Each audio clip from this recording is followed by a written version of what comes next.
Muy bien, hoy vamos a analizar un poco la denuncia que ha presentado el partido FMLN contra la Embajada de los Estados Unidos de América en nuestro país por supuesta injerencia. Todo comienza con estas imágenes, mire, es la presentación del primer Consejo Juvenil. Es un grupo de jóvenes que va a trabajar con la Embajada, asesorando a la Embajada en diversos temas que tienen que ver precisamente con la juventud salvadoreña. Es presidida por el joven Eric Ortiz. Tras la presentación de esto, el FMLN salió a la palestra pública y a través del señor Medardo González, que es su secretario general, en diversos foros, tanto públicos como propios del partido, como esta cuenta en Twitter, calificó este consejo como injerencia.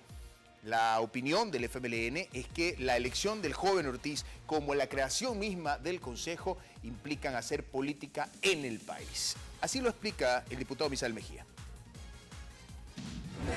En el caso de la embajada entendemos que es para canalizar recursos a través de este Consejo de Juventud. Entonces está claro que son recursos para la campaña de Arena, son acciones que benefician a un partido político, lo cual es intromisión en los asuntos internos del país. Diputado, ¿considera usted que señalamientos como estos no podrían afectar en algún momento, digamos, la relación? No, lo que se debe entender es que cualquier diplomático en el país está obligado a cumplir la autodeterminación al que el país tiene derecho y que no cuesta poco.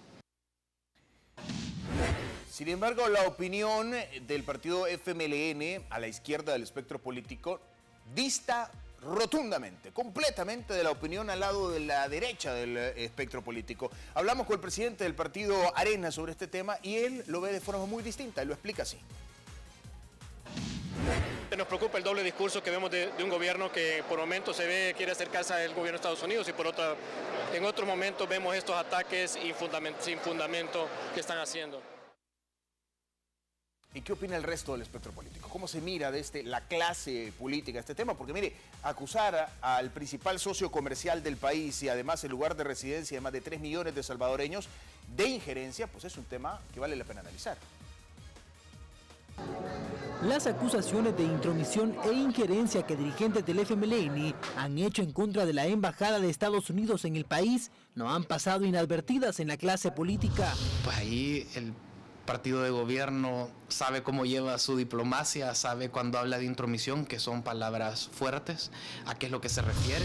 Diputados de diferentes fracciones consideran que es irresponsable que miembros del partido en el gobierno hagan ese tipo de señalamientos. Un error político de principiante, creo que es parte de la inexperiencia política en relaciones internacionales, en detrimento de la buena relación que ha manejado históricamente el gobierno de Estados Unidos y el gobierno de El Salvador. Porque están en el gobierno, ellos sí deben tener un poco de mesura para expresar las cosas, porque creemos que Estados Unidos tiene muy buenas relaciones con El Salvador. No creo que por qué tener que estar criticando las decisiones si el embajador está haciendo un papel excelente en función del país, es una embajadora dinámica, pues activa.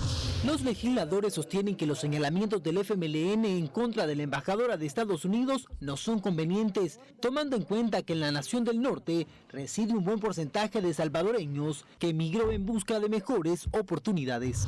El problema es que el FMLN siempre ve todo con ojos político-ideológicos y se le olvida que el gobierno de Estados Unidos y la señora embajadora acreditada en nuestro país representa al país que tiene a 3 millones de salvadoreños, de donde por cierto se reciben alrededor de 5.000 millones de dólares en remesas cada año.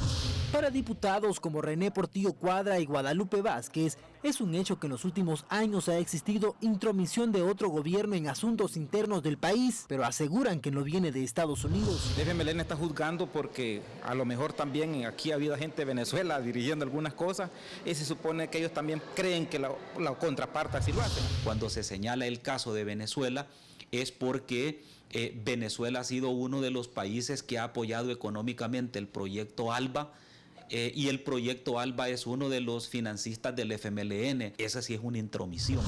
En octubre de 2016, miembros del FMLN viajaron a Estados Unidos para, entre otras cosas, señalar la supuesta intervención del embajador estadounidense Jim Maines en asuntos del país. En ese momento hablaron de intromisión en el caso del exministro de la Defensa, Atilio Benítez, acusado de tráfico ilegal de armas. Roberto Cardosa, TCS Noticias. ¿Y qué opinan los teóricos de la ciencia política? Fuimos a buscar opiniones y esto fue lo que nos dicen. Nos guste o no nos guste, como decía el expresidente, dependemos enormemente de los Estados Unidos. Por esta razón, el analista político Jorge Villacorta considera que son desatinados los señalamientos que miembros del FMLN han venido realizando en los últimos meses en contra de la embajadora de Estados Unidos en El Salvador, Jean Mains, a quien acusan de intervenir en asuntos internos. Hablar de intromisión o de eso, hablar de golpe suave, como se ha dicho, yo creo que son reacciones hasta cierto punto viscerales, emotivas. Jorge Villacorta advierte que no es bueno que el FMLN continúe haciendo señalamientos en contra de la embajadora de Estados Unidos, pues considera que estos podrían traer repercusiones al país. Creo que esas reacciones emotivas no llevan muy lejos, no llevan a bien en vista de las dificultades que tiene el país económicas y todos los que dependemos con una administración como la de Trump. Pues yo le garantizo que debería significar que las expresiones respecto al gobierno de los Estados Unidos me parece a mí que deberían de ser cuidadosas. De esos amagos, digamos, de bravura, ¿verdad? Óscar Godoy, analista político, es del pensar que los señalamientos del FMLN son válidos en un país democrático, siempre y cuando existan límites y no se dé espacio a acusaciones infundadas. Porque esto está dentro del marco de los derechos de la democracia, está dentro del marco de las libertades, ¿verdad? Y el FMLN, aparte de hacer una declaración como esta, no va a pasar a más, porque no puede fácticamente, porque no es algo que le beneficie. Considera que los señalamientos del FMLN se dan en un contexto preelectoral. Existe también en los dirigentes y en los funcionarios la necesidad de hacer comunicación electoral hacia sus bases, hacia sus militantes. No olvidemos que en la construcción ideológica de la izquierda, el antiimperialismo o la posición cerrada contra los Estados Unidos es parte de un contenido de consigna, ¿verdad? Entonces es una comunicación que está más orientada hacia las bases, ¿verdad? Roberto Cardosa, TCS Noticias. Quiero decirle que buscamos ampliar las declaraciones del señor Medardo González ayer en la Asamblea Legislativa, pero la unidad de comunicaciones nos dijo que estas ya habían sido dadas, que habían sido claras, que habían sido públicas y solamente logramos conversar con el diputado Mejía, quien ya lo consignamos en esta entrega. Bueno, nosotros ponemos las opiniones, la final le toca hacerla a usted. Gracias por la confianza.